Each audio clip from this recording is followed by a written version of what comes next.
Platform and posture.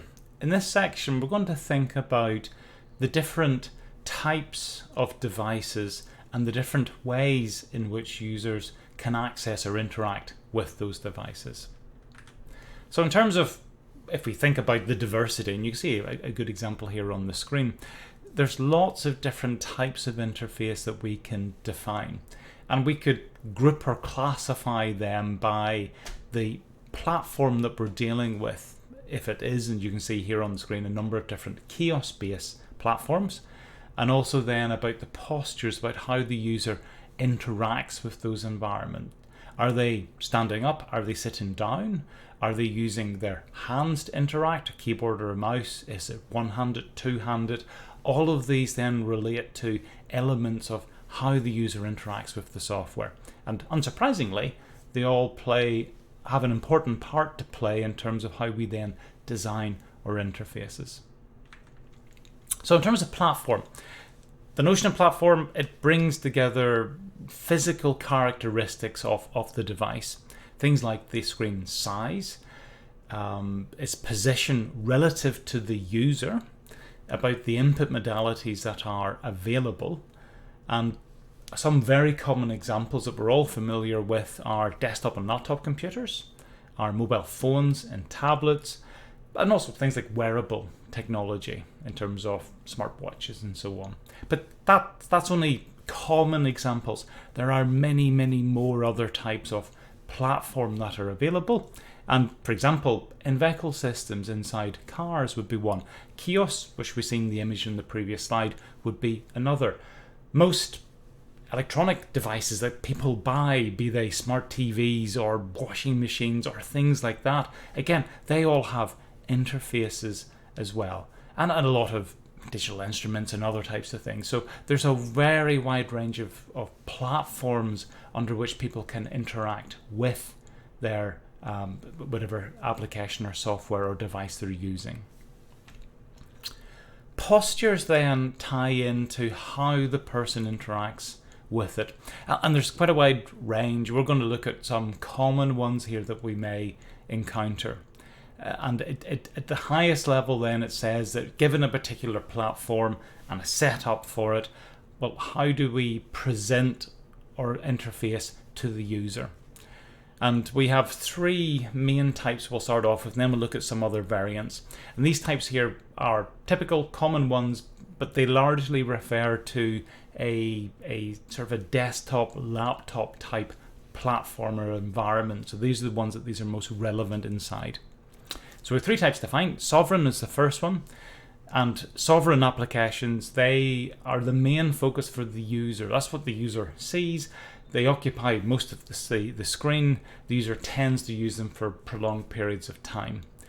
Transient applications then, they tend to be ones that the user goes to for a short period of time to do a specific task. So they come in, do a task, and then they go away. They're transient.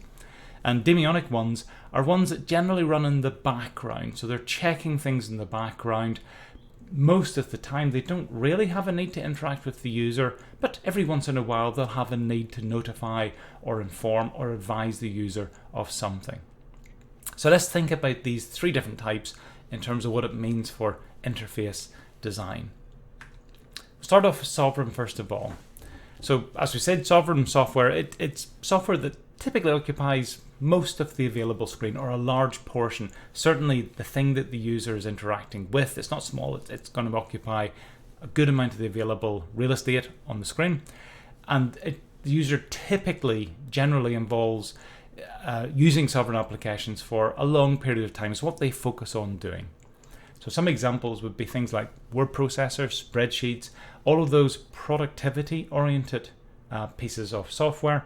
But it goes beyond that to include games, video players, entertainment-oriented software.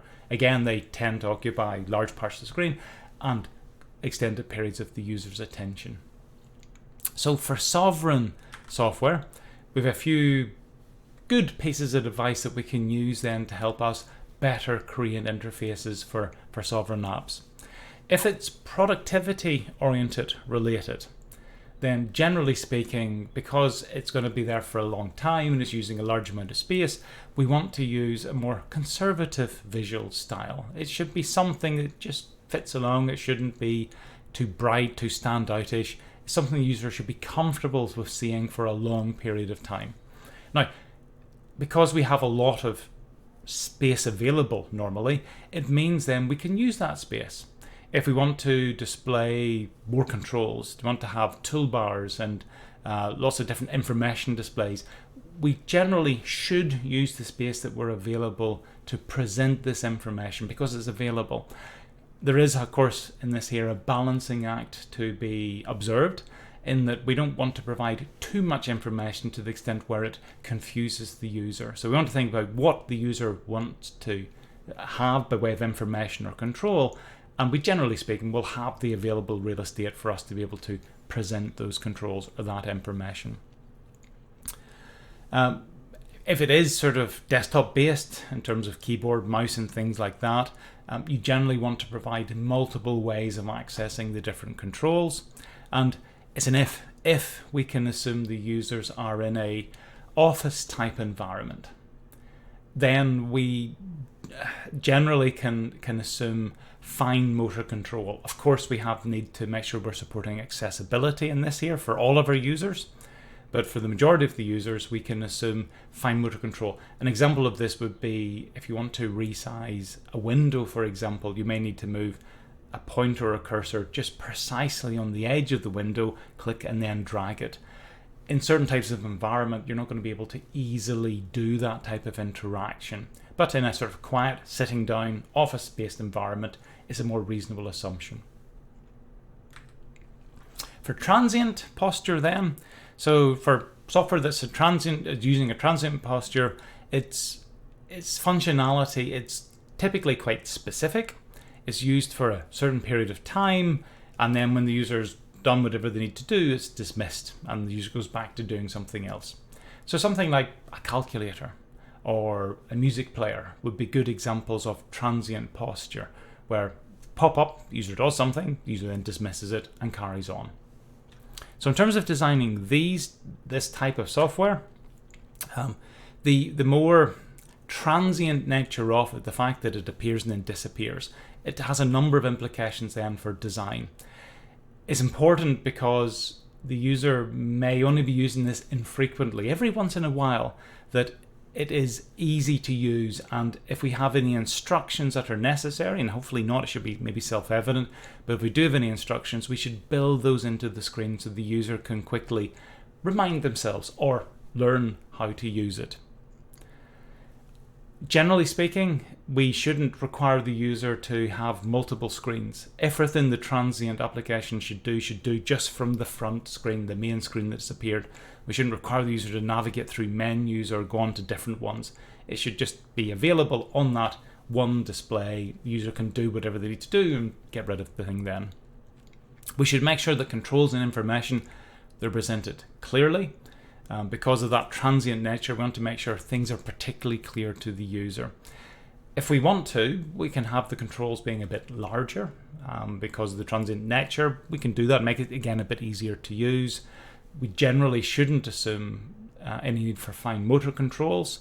And because it's only there for once in a while and disappears, you have more license for engaging in sort of visually bold designs to make it stand out or appear particularly memorable to the user. And it's fine because the user will not be using it for extended periods. You can have that sort of visual interest, but not at the expense of usability or functionality.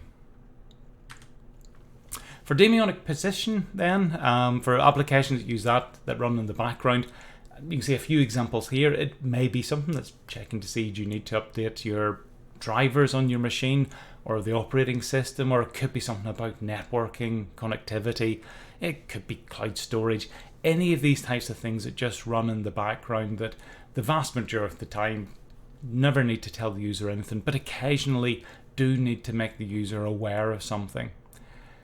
When they do need to make the user aware of something, or when the user wants to configure or control maybe their settings, they almost become transient then in terms of their interaction. There's a short, brief interaction with the user, and then the user goes on to do something else.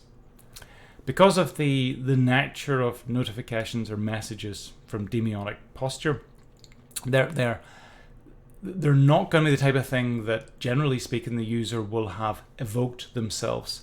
They're likely then to interrupt or to disturb or to get in front of the user, to be unexpected.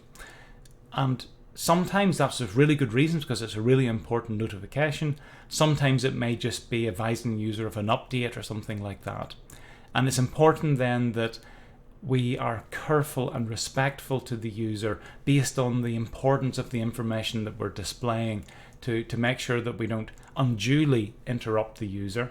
And we always should provide an option to the user of delaying or deferring the action if it's not the right time for them to engage with that action.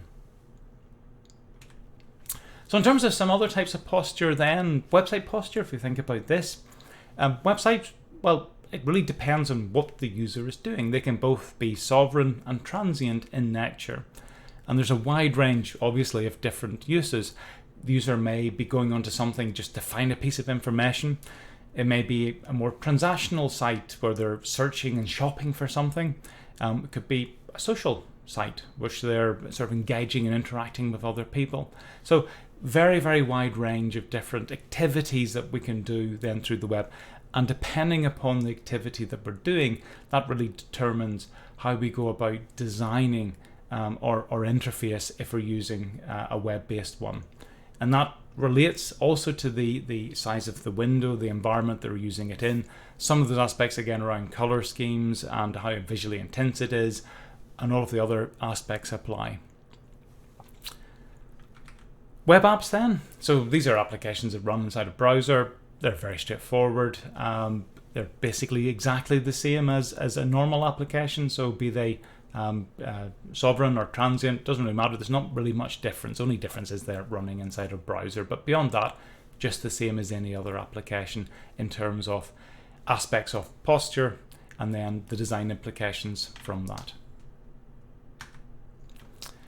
Mobile posture then, but we'll finish up on this. I mean, you could go on and do quite a wide range of them, but we'll finish on mobile. Mobile devices, as their name suggests, they're designed to be used within a wide range of different types of environments, and that's important. And to give you some of the aspects of variability here, devices, they may be used two-handed, they may be used one-handed, they may not be used with any hands at all, just positioned somewhere. We can use gestures in terms of touch, we could use visual gestures, we can use voice, we can use a range of different types of input for interacting with the device. The screen size is typically limited. Sound volume may be limited, certainly if depending on the device and how the sound's been relayed to the user, if it's through earphones or things like that. And also depends on the environment and the noise inside that environment. Network connectivity, it may be unreliable as well. It may not be something you can guarantee upon. So there's a more diverse range of environments that the user can find themselves in. There's a very wide range of reasons why we all reach for our mobile phone. And that may be supporting sort of specific transient needs where we just want to look something up or to find a piece of information or check out something. We can also use it effectively in sovereign posture where we may want to be entertained for a long period of time. Any and all reasons why we could interact to them. If we're designing then software for a mobile device, it's really important to understand when, where, and how is the user likely to be interacting with our software. What types of environment do we need to support? And it's really important then that we capture that holistically, and not only to develop things that assume, well, you will be able to use this here in this type of environment with these types of controls, if that's not going to be a reasonable assumption. So mobile posture, a little bit more varied. It does then give us a wider range of considerations that we have to take into account. So that's all we want to cover then in terms of platform and posture. They're important considerations to think about in terms of the interfaces that we're creating to make sure we're creating things that work for the type of platform and the postures that our users will be adopting. In the next section, we're going to go on to look at some visual design principles, which will help us then just in terms of creating those effective user interfaces.